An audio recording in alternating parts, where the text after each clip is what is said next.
Hello, trying something new today, an unscripted and probably minimally edited video because I want to talk about the sourdough loaves I've been making in my bread maker. I made a video a little while ago specifically for Panasonic bread makers using their sourdough programs, fake sourdough because they use yogurt and yeast. Since then, I've been experimenting with using a proper starter. I have by no means perfected this method. I'm not getting perfect loaves, but I am getting decent loaves, which sort of surprised me. And that's why I want to make this video, a quick video, just to show you where I'm at, just to talk about the method I'm using, things I'm looking to change in the future. And yeah, just to document this really, because I feel like if I wait for the perfect loaf, it may never happen, particularly in a bread maker. And I feel like this is worth sharing. So I'll just go through what I'm doing, how I'm using the bread maker. My starter needs Oscar. He needs 2 feeds before I can use him. The first feed will see him double, and then the second feed will see him treble, possibly quadruple. Maybe that's a bit optimistic, but certainly more than double. So I take my starter, I combine it with flour and water, auto-lease, I think that's called. I will list my quantities and the method in the description, and yeah, sort of combine it, end up with a shaggy dough in a bowl. Then after 30 to 60 minutes, and I'm aware that not everybody does this stage, it's contentious. Like some people say you need it, some people say you don't. It's one of the things I want to try omitting later on, but one thing at a time. So then once it's had its rest, I put the dough into the bread maker along with the salt, and then I turn on the generic dough program. So my Panasonic bread maker has a few sourdough programs, but I'm ignoring all of those because I want this to be repeatable in any bread maker. And so the generic dough setting is 2 hours 20 minutes long. It starts with a 30 to 50 minute rest, then a 15 to 30 minute knead, then 1 hour 10 minutes to 1 hour 30 minute rise. So at that point, I turn off the bread maker and I just let the dough sit there.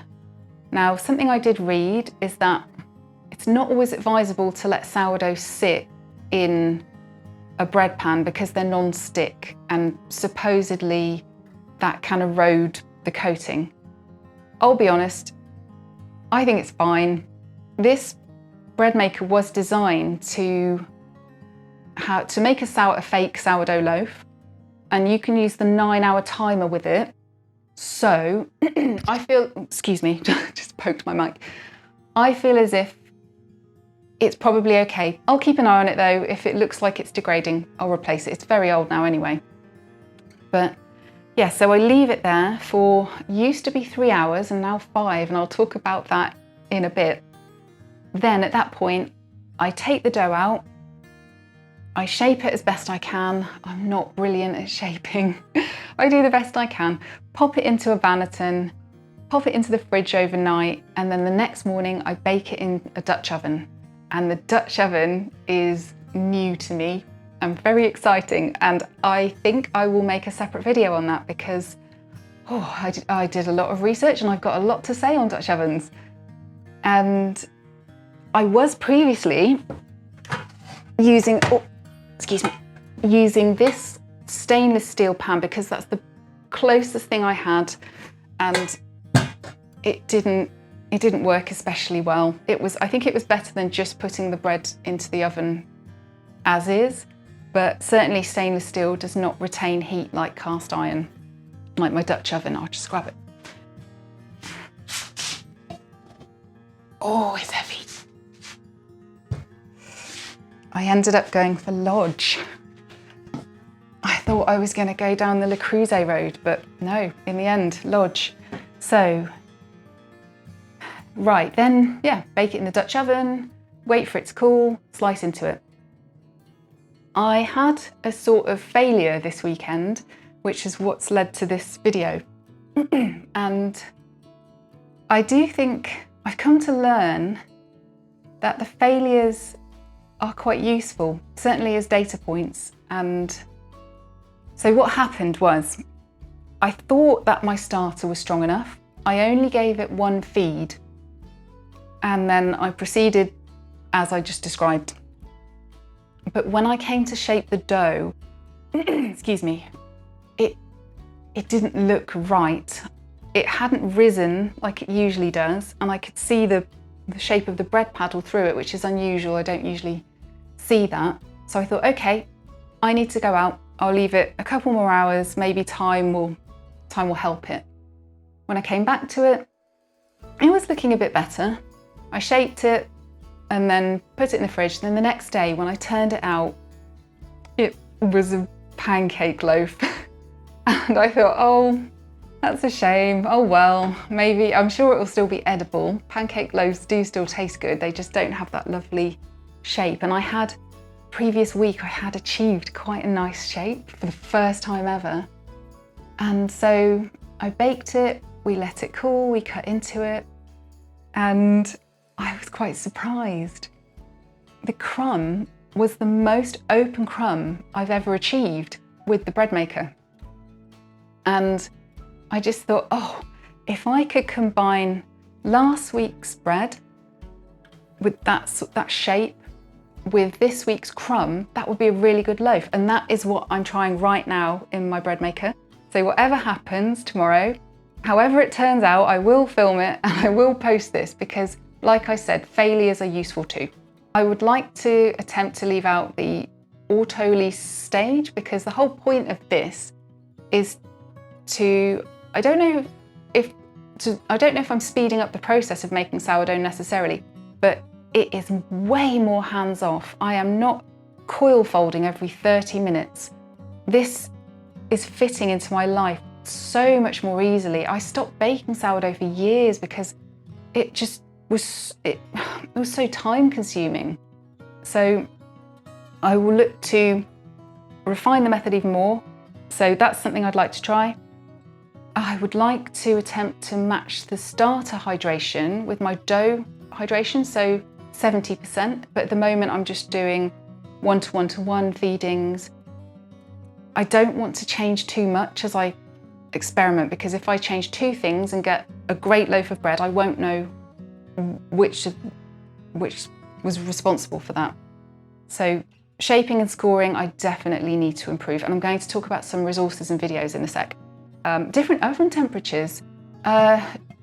45 minutes at 250 in the Dutch oven was pretty good. I was really happy with the colour, and I'll show you, because I did film this, the colour underneath was quite dark, and that is typical for sourdough, but I just wonder if 240 might be a good temperature for more of an even colour all over.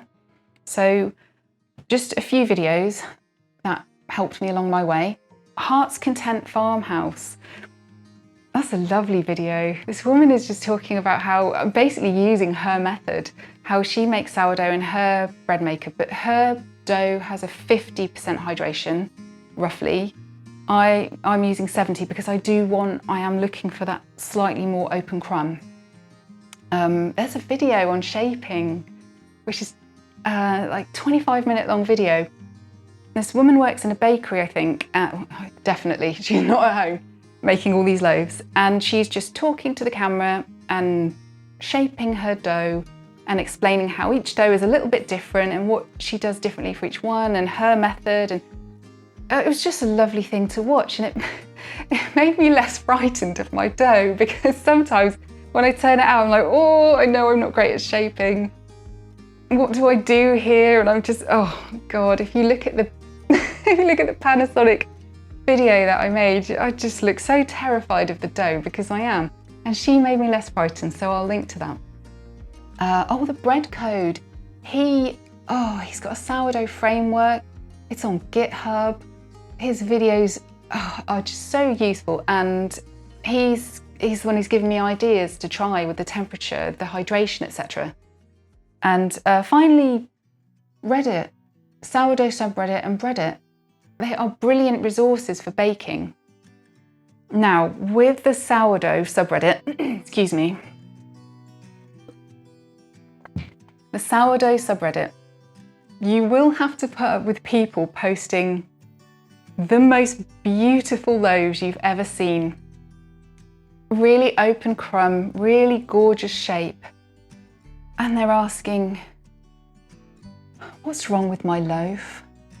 What can I do to improve? And you're like, what the f? It's perfect.